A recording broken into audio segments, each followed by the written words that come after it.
Dapat alam nyo ang mga karapatan nyo. Basta gusto ko maging matalino kayo ngayon. Good morning, Sanctusans! Another day, another chika or tea. Let's dive in. Go!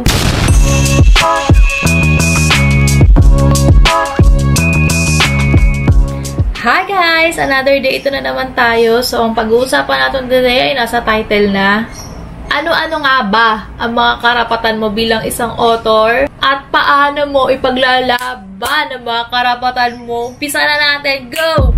Umpisa natin sa tanong, ano nga ba ang copyright? Ang copyright ay ito yung karapatan mo bilang ikaw yung original na gumawa o may akda o lumikha ng kung anumang akdang intelektual. Akdang galing sa utak mo.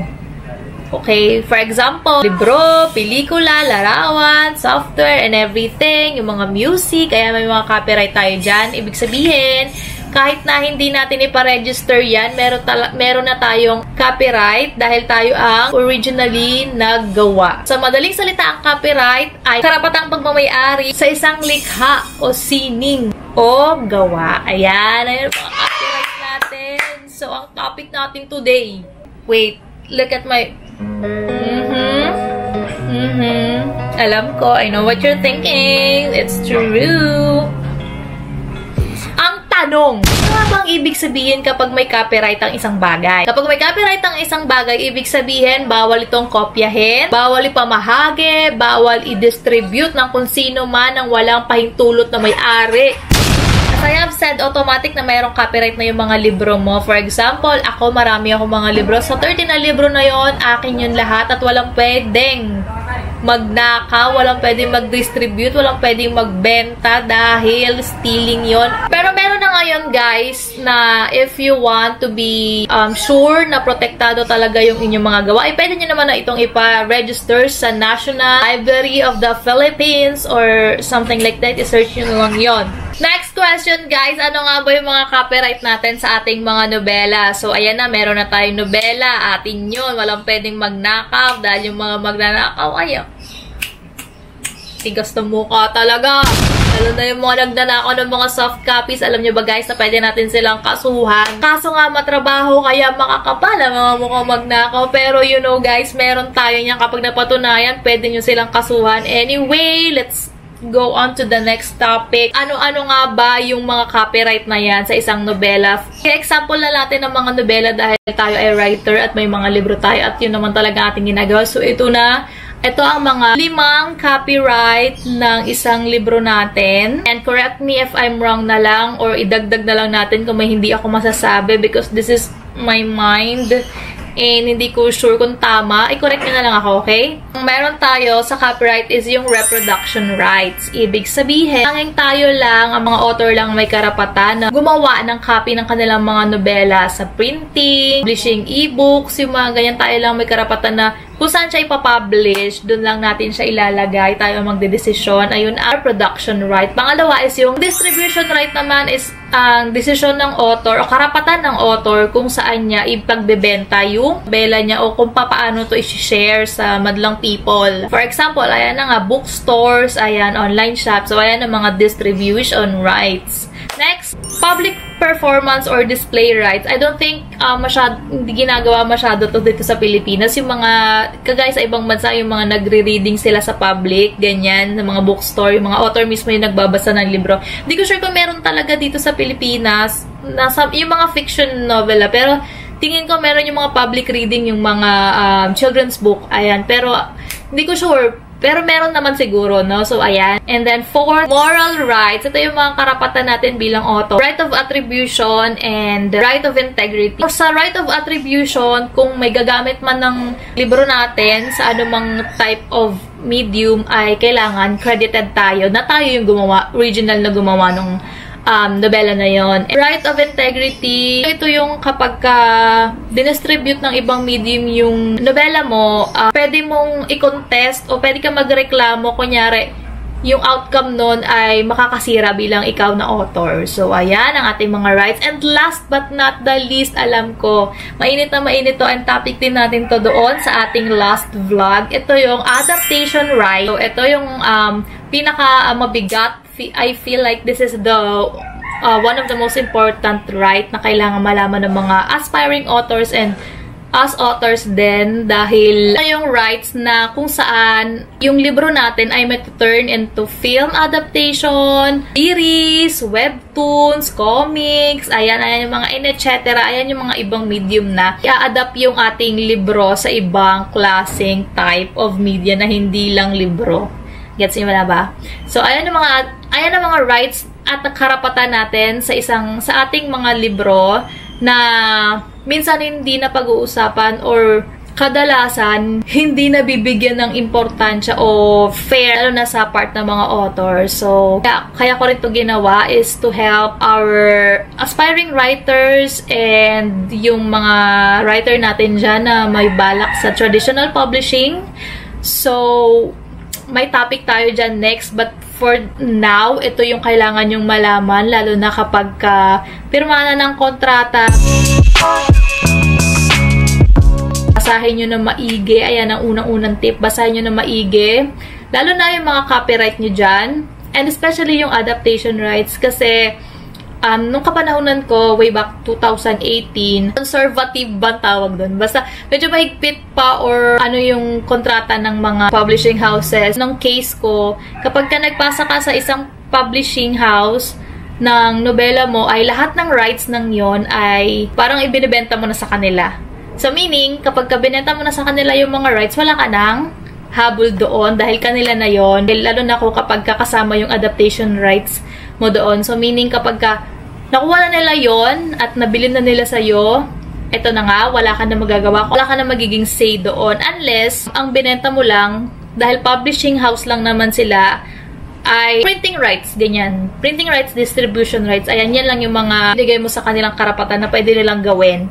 But of course, guys, noong mga panahon yun, hindi ko pa alam kasi basta excited lang ako na magkaroon ako ng libro. So, ayan nangyari. But, I think now, medyo maluwag na yung kontrata, lalo na tungkol sa adaptation rights dahil ito na, mabuti na napag-uusapan na rin natin ngayon. So, tip ko lang sa mga papasok ng, kung saan nyo man ibebenta yung mga libro nyo ay be wise and demand. Demand kung ano yung tingin nyo, deserve nyo. Lalo na sa ibang medium, yung sa adaptation. Demand what you want for yourself and for your characters. Kung ano man yung magiging, basta kung ano yung alam mo magiging magandang outcome at kung ano yung gustuhan din ng mga readers o yung taong sumuporta sa'yo from the beginning. Basta basahin nyo na maigi yung mga kontratang mga pinipirmahan nyo, magtanong and research kung tama ba to, ganito ba talaga, magtanong, mag-reach out sa mga kakilala nyo o kung sino man. And sobrang iksing topic lang nito. Basta ang point lang natin dito ay dapat alam nyo ang mga karapatan nyo para sa huli ay hindi kayo magsisi sa inyong mga pinipirmahang kontrata. Huwag agad-agad masilaw kung may offer man sa inyo ng kontrata. Huwag agad masilaw sa pera or sa something. Know your value, no? Ayun ang pinaka-importante, know your value. Kasi bagong writer ka or kapag ayan, yung gusto mo makilala talaga yung libro mo, syempre lahat naman yun ang point, diba? May tendency na kapag may nag-offer sa'yo, may excite ka talaga kasi, wow, syempre pangarap natin yun, di ba? Basahin nyo yung kontrata. Yun lang sinasabi ko. Basahin nyo yung kontrata, demand what you deserve. Mas maigi na kung publishing house lang yun, printing and distribution rights lang yung ibigay nyo. Para naman, pag kami nag-contact sa inyo na producer or yung mga film entertainment companies, malaya kayo na ibibigay din sa kanila yung adaptation rights kasi nga, hindi nyo pa nabibigay sa iba. And also, hindi lang yun kasi umuso na rin ngayon yung audiobooks, meron din yung rights. So, kung ano lang yung offer nitong isang to, yun lang din yung suggest ko na ibibigay nyo. Okay? Basta maging matalino kayo sa mga kontrata nyo and research. Be wise and sobrang iksi lang. Yun lang ang topic na. Yun lang ang topic natin kasi nga, basta gusto ko maging matalino kayo ngayon. Lalo na yung mga baguhan dyan na magagaling talagang writers. For me lang, ha? Mas gugustuhin ko na hindi ako matali sa isang publishing house unless yung kontrata is for example, kunya 3 taon ka sa kanilang exclusive writer ka, make sure na sa 3 taon yun, mamamaximize mo yung kontrata mo. Like, meron kang release kada year or twice a year, ganyan. Meron kang release, make sure mo. Kasi what's the point kung hindi ka naman nila ipapublish, hindi naman nila ipapublish yung mga libro mo. So, sayang kasi kapag ka naka-exclusive ka, bawal kang mag-publish or magpasa ng anumang story sa ibang printing house or publishing house. So, for me, mas maganda na mas malaya ka sa decision mo sa buhay. Like, kung ano yung gusto mong pasukin na publishing house, kung ano yung gusto mong itry, at least, diba, kaya mong gumalaw ng ikaw mismo yung magdedesisyon sa sarili mo at walang, alam mo yun, hindi ka nakakulong sa isang ano. Also, may nagtanong pala last time na sabi mo, Miss Seng, kapag sa kontrata, kapag pinasa na yung libro, ay kanila na yung rights. Bakit may mga author na nagsasabi na never silang magpapa-adaptation ng libro nila? But guys, as I've said, iba-iba yung kontratang pinipirma ng mga author, ha? And also, I think na ngayon, mas matalino na yung mga author. Lalo na ngayon sa tindi ng, di ko alam, basta iba yung dating ngayon ng mga adaptation. Talagang may say talaga ang bawat isa at hindi mo sila masisisi dahil yung mga ina-adapt ngayon ay talagang mahal na mga readers at talagang malaki ang expectations, no?